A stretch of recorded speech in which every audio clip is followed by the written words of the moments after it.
বা নারদ মুনি শ্রীকৃষ্ণের সঙ্গে সাক্ষাৎ করতে তার ধাম দ্বারিকায় এসে পৌঁছলেন। তিনি অত্যন্ত চিন্তিত ছিলেন। নারদ মুনিকে দেখে শ্রীকৃষ্ণ তাকে জিজ্ঞেস করলেন, হে মহর্ষি, আপনার কি হয়েছে? আপনাকে দেখতে এত চিন্তিত কেন লাগছে? তখন দেবর্ষি নারদ শ্রীকৃষ্ণকে বললেন, হে প্রভু, আপনি তো সবই জানেন, আপনার কাছে তো কোনো কিছুই লুকিয়ে নেই। তবুও যদি আপনি জানতে চান তাহলে প্রভু, আমার মনে একটি দুবিধার জন্ম নিয়েছে, কৃপা করে আপনি এই দুবিধার নিষ্পত্তি ঘটান। তখন শ্রীকৃষ্ণ নারদকে বললেন, হে দেবর্ষি নারদ, আপনার মনের সকল কথাই আমি জানি, তবুও আপনার দুবিধা কি সেটি আপনি আমাকে বলুন।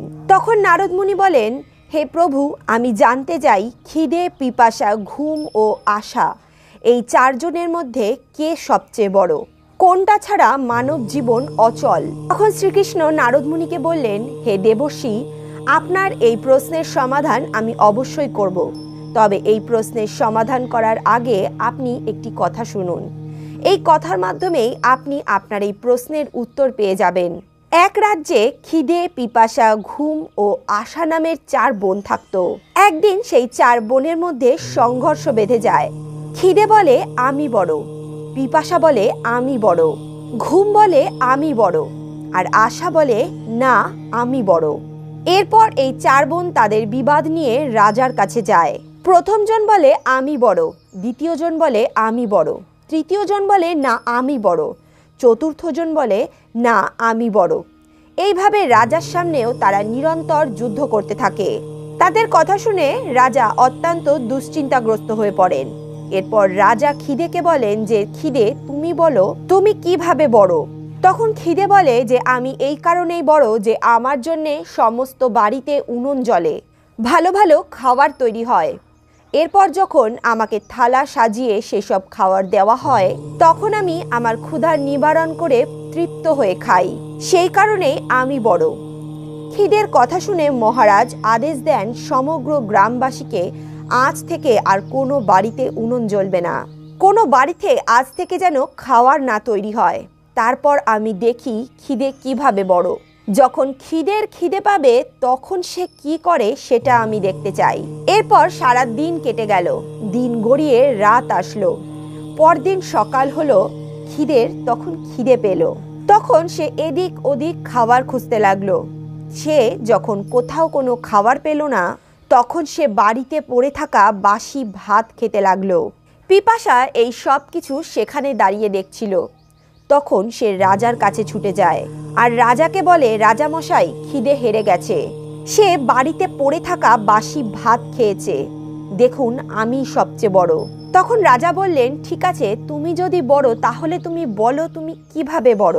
পিপাসা বলল, আমি এই কারণেই বড় যে আমার জন্যেই মানুষ কুয়ো খোঁড়ে, পুকুর বানায়, এছাড়াও পাত্রে জল সঞ্চয় করে রাখে। এরপর যখন কোনো পাত্রে করে আমাকে জল দেয়, তখন আমি সেই জল পান করি এবং আমার পিপাসা মেটাই, সেই জন্যেই আমি বড়। পিপাসার কথা শুনে রাজা তার সৈনিকদের আদেশ দিলেন, যাও, সমস্ত রাজ্যে গিয়ে ঘোষণা করে আসো, আজ থেকে কেউ যেন কুয়ো না খোঁড়ে, কেউ যেন পুকুর না খোঁড়ে, আর কেউ যেন কোনো পাত্রে জল না সঞ্চয় করে রাখে। সব পুকুর আর কুয়োর পাশে পাহারা লাগিয়ে দাও। এরপর আমি দেখি পিপাসার যখন পিপাসা পাবে সে কি করবে। সারা দিন রাত পেরোনোর পর দ্বিতীয় দিন পিপাসার এখন পিপাসা পেয়েছে। সে এদিক ওদিক জলের সন্ধান করতে লাগলো, কিন্তু যখন সে কোথাও কোনো জল পেল না, তখন সে মাটি খুঁড়ে জল সন্ধান করতে লাগলো এবং সেখান থেকে জল নিয়ে জল পান করলো। এবং সেই সময় ঘুম এসব চেয়ে চেয়ে দেখছিল। সে রাজার কাছে দ্রুত দৌড়ে গেল এবং বলল, রাজামশাই, পিপাসা হেরে গেছে, আপনি স্বীকার করুন যে আমি সবচেয়ে বড়। তখন রাজা বললেন, ঠিক আছে, তুমি যদি সবচেয়ে বড় হও তাহলে তুমি প্রমাণ করো যে তুমি কিভাবে সবচেয়ে বড়। ঘুম বলে, আমি এই কারণেই বড় যে আমার জন্যেই মানুষ খাট পালঙ্ক বানায় এবং সেই খাট পালঙ্কে যখন বিছানা পেতে দেয় তখন আমি সারা দিনের পরিশ্রম ভুলে শান্তি মতো ঘুমাই। তাছাড়া আমি কখনোই ঘুমাই না। ঘুমের কথা শুনে রাজামশাই কিছুটা ভাবেন এবং তার সৈনিকদের বলেন, যাও, সমস্ত রাজ্যে গিয়ে ঘোষণা করে এসো, আজ থেকে কেউ যেন আর খাট পালঙ্কে না ঘুমায়। তারা যেন আর বিছানা না পাতে। দেখি ঘুমের যখন ঘুম পাবে তখন সে কি করবে। সারা দিন পেরিয়ে গেল, আধা রাত পেরিয়ে গেল, এবার ঘুমেরও ঘুম পেল। তখন সে এদিক ওদিক বিছানা খুঁজতে লাগলো, কিন্তু রাজা তো আদেশ দিয়েছেন বিছানা সারা রাজ্যে কোথাও পাতা হবে না। তাই সে কোথাও বিছানা না পেয়ে এবড়ো খেবড়ো ভূমিতে এমনি এমনি ঘুমিয়ে পড়ল। এই সমস্ত ঘটনা আশা দেখতে লাগলো। আশা এই সমস্ত ঘটনা দেখে দ্রুত রাজার কাছে দৌড়ে গেল এবং বলল, মহারাজ, ঘুম হেরে গেছে, সে এবড়ো খেবড়ো জায়গাতেই ঘুমিয়ে পড়েছে। এখন তো আমি সবচেয়ে বড় হলাম। রাজা বললেন, ঠিক আছে, তবে প্রমাণ করো তুমি কিভাবে বড়। তখন আশা বলল, আমি এই কারণেই বড় যে আমার জন্যেই মানুষে পরিশ্রম করে, ব্যবসা করে, বিভিন্ন চাকরি বাকরি করে, দিন রাত কত পরিশ্রম করে, কিন্তু তবুও তার আশার আলোকে নিভতে দেয় না।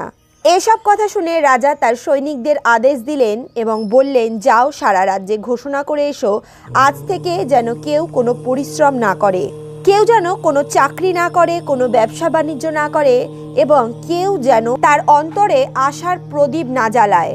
দেখি আশার যখন আশা জাগবে তখন সে কি করবে। এরপর সারা দিন পেরিয়ে গেল, সারা রাত পেরিয়ে গেল। আশার যখন কোনো কিছু করার আশা জাগলো তখন সে চারদিকে ঘুরে বেড়াতে লাগলো। সে দেখতে লাগলো কোথাও কোনো মানুষ নেই, সব জায়গা শূন্য, শুধুমাত্র একটি কুমোর প্রদীপের মিটমিটে আলোতে কাজ করছেন। তখন আশা সেখানে গিয়ে উপস্থিত হলো। তখন কুমোর দেখে যে তার স্বর্ণের প্রদীপ স্বর্ণের পাত্র হয়ে গেছে, এমনকি তার মহলও স্বর্ণের নির্মিত হয়ে গেছে। বন্ধুরা, যেভাবে কুমোরের আশা পূর্ণ হলো সেভাবেই আপনাদেরও আশা পূর্ণ হোক। এরই কারণে আশার প্রদীপ কখনোই নেভানো উচিত নয়। কারোর কথা শুনেই আশার প্রদীপ নেভাবেন না, কর্ম করতে থাকুন, তাহলে দেখবেন আপনিও একদিন সফল হবেন। এইভাবেই রাজার কাছে প্রমাণিত হলো যে আশা সব থেকে বড়। আশা থাকলে মানুষের জীবনে সে সব কিছু লাভ করতে পারে। শ্রীকৃষ্ণ নারদমুনিকে বললেন যে, নারদমুনি, এখন হয়তো আপনি আপনার প্রশ্নের উত্তর পেয়ে গেছেন। দেবর্ষি নারদ বলল, হে প্রভু, আমি আমার এই প্রশ্নের উত্তর অবশ্যই পেয়েছি এবং আমি এই কথার প্রচার সর্বত্র করব। এ কথা বলে দেবর্ষি নারদ দ্বারিকা নগর থেকে প্রস্থান করলেন। তাহলে বন্ধুরা, আজকের এই ভিডিও যদি আপনাদের ভালো লাগে তাহলে অবশ্যই ভিডিওটিতে একটি লাইক করুন, ফ্রেন্ডস ও ফ্যামিলির সঙ্গে ভিডিওটি শেয়ার করুন। ফিউচার আপডেটসের জন্য চ্যানেলটি সাবস্ক্রাইব করে পাশে থাকা বেল নোটিফিকেশনটি অবশ্যই অল করে দিন, যাতে আমরা যখন যা ভিডিও দিই তার নোটিফিকেশন সবার আগে আপনাদের কাছে পৌঁছায়। কমেন্ট বক্সে রাধে কৃষ্ণা লিখতে ভুলবেন না।